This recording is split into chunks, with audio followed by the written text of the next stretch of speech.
Start more US based ఈ learning platform. మీరు కూడా స్లాట్ బుక్ చేసుకోవాలంటే ఈ నెంబర్కి కాల్ చేయండి. నమస్తే, వెల్కమ్ టు సుమన్ టీవీ. నేను విష్ణు. ప్రస్తుతంతో పాటు qualified personal finance professional Rajeshwar Reddy గారు ఉన్నారు. వారితో మాట్లాడదాం. సార్ నమస్తే. సార్ రాజేశ్వర్ రెడ్డి గారు. నమస్తే అండి. రాజేశ్వర్ రెడ్డి గారు, welcome back to Suman TV. చాలా రోజుల తర్వాత మళ్ళీ మన కాంబినేషన్ స్టార్ట్ అవబోతుంది. అయితే ఇప్పుడు ఈ కాంబినేషన్ నుంచి ఒక కొత్త సిరీస్ని స్టార్ట్ చేద్దామని ప్రోగ్రామ్ స్టార్ట్ అవ్వడానికి ముందు మీరు నాతో డిస్కస్ చేశారు. అంటే ఈ ఫినాన్షియల్ ఇండిపెండెన్స్కి సంబంధించి, ఫినాన్షియల్ లిటరసీకి సంబంధించి ఒక కొత్త సిరీస్ని ఆడియన్స్కి అందిద్దామని కూడా జస్ట్ బిఫోర్ మనం డిస్కస్ చేసుకున్నాం.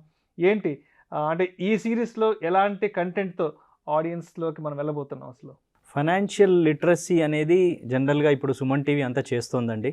చాలామంది స్పీకర్స్తో ఫైనాన్షియల్ అవేర్నెస్ క్రియేట్ చేస్తుంది. ఇన్ని వీడియోస్, డిఫరెంట్ టాపిక్స్. ఇందులో భాగంగా మనకు ఫైనాన్షియల్ లిటరసీలో భాగంగా ఫైనాన్షియల్ ఇండిపెండెన్స్ అంటే ఏంటి, దీనికి ఒక టర్మ్ ఉందండి, ఫైర్ అంటారు. ఎఫ్ఐఆర్ఈ అంటే financial independence retire early. So ఈ ఫైర్ అనే కాన్సెప్ట్ ఈ మధ్య చాలా అందరిలో ఇది స్టార్ట్ అయింది. అంటే ఈ ఫైర్, ఫైనాన్షియల్ ఇండిపెండెన్స్ కావాలి, తొందరగా రిటైర్ కావాలి అని. సో ఫైర్ అంటే ఏంటి, దానికి మనం ఇంప్లిమెంట్ చేయాల్సిన స్ట్రాటజీస్ ఏంటి, ఫైర్ వల్ల లాభాలు ఏంటి, సో ఇలాంటివన్నీ మనం ఈ సిరీస్లో యాడ్ చేసుకుందామండి. సో దట్ ఒక బేసిక్ అంటే ఏ నాలెడ్జ్ లేని పర్సన్ కూడా ఫస్ట్ వీడియో నుంచి రెగ్యులర్గా చూసుకుంటూ వెళ్తే ఆల్ ఆస్పెక్ట్స్ మనం ఫైనాన్షియల్ ఇండిపెండెన్స్ అంటే ఆర్థిక స్వేచ్ఛ, ఈ ఆర్థిక స్వేచ్ఛ మనము పొందడానికి ఏమేం చేయాలి ఏంటి అనేది ఈ అన్ని వీడియోస్లో వస్తుంది. సో బేసిక్గా మనం ఈ వీడియోలో అసలు ఫైర్ అంటే ఏంటో చూద్దాం. Financial independence retire early. Fire అంటే ఏంటి? ఫైర్ అంటే సింపుల్ అండి. ఫర్ ఎగ్జాంపుల్, ఇప్పుడు మీరు జాబ్ చేస్తున్నారు. Morning 9 o'clock to evening 6 o'clock 7 o'clock. So either మనకు ఇన్కమ్ సోర్స్ ఐదర్ జాబ్ అయినా ఉంటుంది, లేదు బిజినెస్ అయినా ఉంటుంది. ఇక్కడ మన టైం, ఎనర్జీ అన్నీ స్పెండ్ చేసి మనము ఆ మార్నింగ్ టు ఈవినింగ్ ఆ 30 days మన టైం, ఎనర్జీ స్పెండ్ చేస్తేనే మనకు ఆ ఇన్కమ్ వస్తుంది. సో అంటే మన జాబ్ మీద కానీ బిజినెస్ మీద కానీ మనం డిపెండ్ అవుతున్నాం for money. So financial independence retire early అంటే ఏంటి అని అంటే, ఎప్పుడైతే మన జాబ్ మీద, మన బిజినెస్ మీద డిపెండ్ అవ్వకుండా చేస్తామో that stage is called financial independence. అంటే రిటైర్మెంట్ అంటారు. జనరల్గా ఫైర్కి రిటైర్మెంట్కి తేడా ఏంటి అని అంటే, రిటైర్మెంట్ అంటే ఏంటి, మనము 60 ఏజ్ వరకు వర్క్ చేస్తాము. సో కొంతమంది 60, కొంతమంది 55లో నేను రిటైర్ అవ్వాలనుకుంటున్నాను అంటారు. అప్పుడు వర్క్ స్టాప్ చేసేస్తారు. అక్కడి నుంచి జస్ట్ ఐడియల్గా ఉండడము, ఆ మనీ, రిటైర్మెంట్ మనీతో they lead their life. Fire అది కాదండి. ఫైర్ బేసికల్గా ఇది కొంచెం ఎర్లీ రిటైర్మెంట్ కింద వస్తుంది. సో 60లో రిటైర్ అయ్యే వాళ్ళు మేబీ 40లోనే అవుతాను, 45లోనే అవుతాను అనొచ్చు. బట్ ఫైర్ అచీవ్ అయ్యాక ఇంకా నేను వర్క్ చెయ్యను అని కాదు. అంటే ఆ వర్క్, ఆ జాబు, ఆ బిజినెస్ డబ్బు కోసం చేయట్లేదు, మన డైలీ లైఫ్ స్టైల్ లీడ్ చేయడానికి చేయట్లేదు. ఆ స్టేజ్ ఫైనాన్షియల్ ఇండిపెండెన్స్ రిటైర్ అయ్యింది. ఓకే, సో ఇది ఒక ఎగ్జాంపుల్ చెప్పాలి అని అంటే, ఫైర్ సపోజ్ మనము మన లైఫ్ ఒక బోట్ అనుకోండి, ఒక నావ.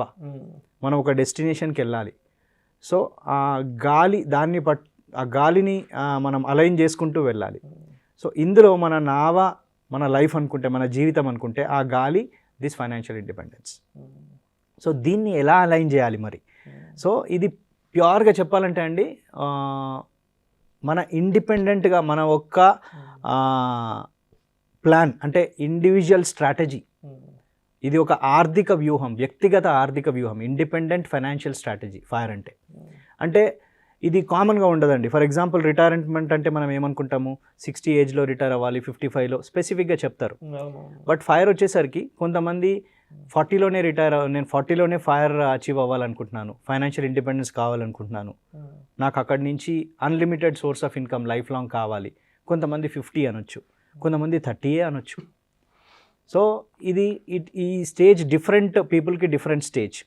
బట్ ఇందులో కోర్గా ఏంటి అని అంటే, ఒక ఆ ఫైర్ కాన్సెప్ట్ని అచీవ్ అవ్వాలి, ఒక మనిషి ఫైనాన్షియల్ ఇండిపెండెన్స్గా ఉండాలి అంటే నేను చేసే జాబు, నేను చేసే బిజినెస్ మీద నేను డిపెండ్ అవ్వను అనే సిచ్యువేషన్కి రావాలంటే చాలా కమిట్మెంట్ కావాలి. దానికి మన సేవింగ్స్ కానీ ఇన్వెస్ట్మెంట్స్ కానీ ఎక్స్ట్రీమ్ ఉండాలి, ఎక్స్ట్రీమ్ లెవెల్.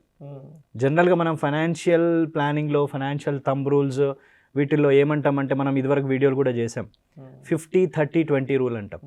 అంటే 50 నీడ్స్, 30 వాంట్స్, 20 సేవింగ్స్ అని, సేవింగ్స్ ఇన్వెస్ట్మెంట్స్. ఆ రూల్ ఫాలో అవుతే ఫైర్ అచీవ్ అవ్వలేమంటే. We need extreme savings, extreme investments. చెప్పాలంటే మినిమం మోర్ దెన్ 50% ఉండాలి.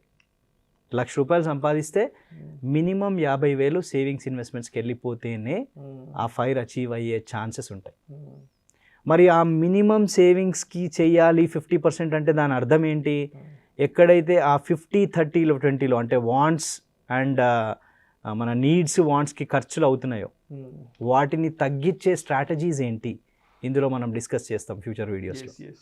ఎక్స్పెన్సెస్ని తగ్గిస్తేనే మనకు ఆ సేవింగ్స్ ఇంక్రీజ్ చేసుకునే ఛాన్స్ ఉంటుంది. సో సేవింగ్స్ ఎలా ఇంక్రీజ్ చేయాలి, మరి అది ఇంక్రీజ్ చేయాలంటే ఎక్స్పెన్సెస్ని ఎక్కడెక్కడ తగ్గించాలి, ఎక్కడెక్కడ లీకేజెస్ ఉన్నాయి, వీటన్నిటికీ సొల్యూషన్ మన కమింగ్ వీడియోస్లో, ఈ ఫైర్ వీడియో సిరీస్లో మనం తెలుసుకోవచ్చు. బేసిక్గా ఈ ఫైర్ అనే కాన్సెప్ట్కి వస్తే అండి, ఇది 1990లో స్టార్ట్ అయింది. 1990లో యుఎస్లో స్టార్ట్ అయింది. తర్వాత 1992లో ఒక బుక్ రాశారు. Book name is your money or your life. Vicki Robin and Joe Dominguez అని ఇద్దరు ఒక బుక్ రాశారు. అది కంప్లీట్లీ ఫైర్ గురించి, ఫైర్ కాన్సెప్ట్స్, ఫైర్ని ఎలా అచీవ్ చేయాలి ఇవన్నీ ఉంటుంది. సో ఈ బుక్ రాసినప్పుడు ఈ ఫైర్ మూమెంట్ ఇంకొంచెం అగ్రివేట్ అయింది, ఇంకొంచెం ఎక్కువ స్ప్రెడ్ అయింది.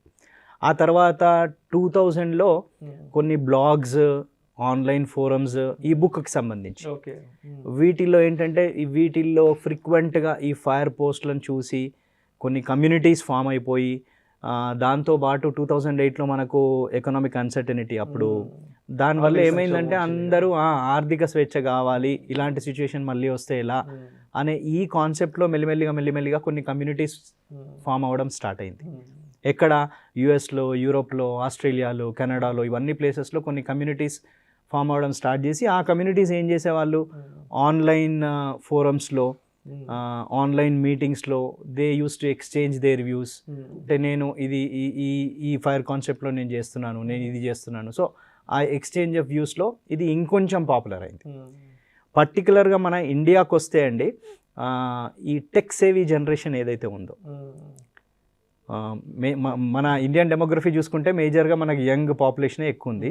అందులో ఆ యంగ్ పాపులేషన్లో టెక్ సేవీ జనరేషన్ ఏదైతే ఉందో వాళ్ళు, ఎందుకంటే ఈ ఫైర్ కాన్సెప్ట్ అంతా మీకు ఆన్లైన్లో కనిపిస్తుంది, ఆన్లైన్ ఫోరమ్స్, గ్రూప్స్, ఇవన్నీ. దానివల్ల స్లోగా మన టెక్ సేవీ జనరేషన్ కూడా ఫైర్ కాన్సెప్ట్ని మీద ఇంట్రెస్ట్ చూపించడము, దానికోసం వర్క్ చేయడము, దానికోసం ఎక్స్పెన్స్ తగ్గియడము, ఇలా మెల్లిమెల్లిగా స్టార్ట్ అయిందనమాట.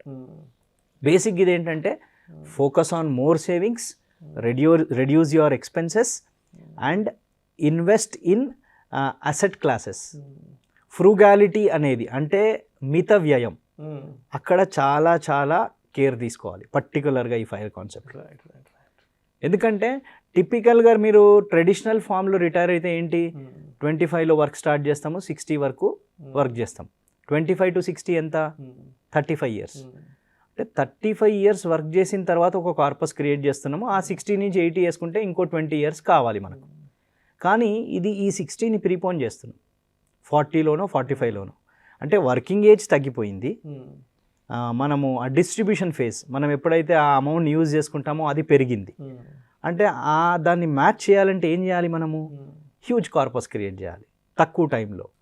అది చేయాలంటే ఏంటి, మళ్ళీ ఆ ఫ్రూగాలిటీ, మిత వ్యయం, ఎక్కడెక్కడైతే వేస్ట్ ఖర్చులు ఉన్నాయో వాటిని ఆపుకుంటూ, సేవింగ్స్ని ఇంక్రీజ్ చేసుకుంటూ, ఇన్వెస్ట్మెంట్ డిఫరెంట్ అసెట్ క్లాసెస్లో చేసి రిటర్న్స్ని కూడా జనరేట్ చేసుకుంటూ, ఇలా వెళ్తేనే ఆ ఫైర్ అనే పర్టికులర్ గోల్ని అచీవ్ చేయగలుగుతామండి. సో ఇందులో పర్టికులర్గా కొన్ని ఛాలెంజెస్ కూడా ఉన్నాయి. ఏంటంటే కొంతమంది అంటారు, లేదండి మినిమం 50% సేవింగ్ చేసే ఛాన్సే లేదు అని అంటారు. ఎందుకంటే మన నిత్యావసరాలు వాటన్నిటికి వెళ్ళిపోతున్నాయని. ఇంకొంతమంది అంటారు హై రిటర్న్ అంత జనరేట్ చేసే ఛాన్స్ లేదు అని అంటారు. బట్ ఎవరైతే ఫైర్ ఎంతూజియాస్ట్ ఉన్నారో, ఫైర్ కావాలి అనే వాళ్ళు చెయ్యొచ్చండి అది. ఎందుకంటే ఈవెన్ మా క్లయింట్ బేస్లో కూడా ఫ్యూ పీపుల్ ఆర్ దేర్ ఎవరైతే వీళ్ళు ఈవెన్ 40-45లోనే రిటైర్ అవుతా అని 25లో స్టార్ట్ చేసిన వాళ్ళు ఉన్నారు. అది చెయ్యొచ్చు, బట్ దానికి కొన్ని ప్రిన్సిపల్స్, కొన్ని ఇంప్లిమెంటేషన్స్ చేయాల్సి వస్తుంది. వాటిని కరెక్ట్గా ఫాలో అయితే we can definitely achieve that fire. So ఎంతో కొంతమందికి ఎవరికైతే ఫైర్ అనే కాన్సెప్ట్ మీద ఇంట్రెస్ట్ ఉందో వాళ్ళకి ఈ డిఫరెంట్ కాన్సెప్ట్స్ ఏంటి, ఏమేమి ఇంప్లిమెంట్ చేయాలి ఏంటి అనేది మనం ఈ వీడియో సిరీస్లో రెగ్యులర్గా చేద్దామండి. So that's all about fire, financial independence, retire early. Thank you so much Rajeshwara Reddy గారు. Thank you. ఫైనాన్షియల్ ఇండిపెండెన్స్ గురించి, ఫైనాన్షియల్ లిటరసీ గురించి చాలా సరళమైన భాషలో ప్రతి ఒక్క సామాన్యుడికి అర్థమయ్యేలా మీ విశ్లేషణ తెలియజేశారు. Thank you so much Rajeshwara Reddy గారు. Thank you. నమస్తే.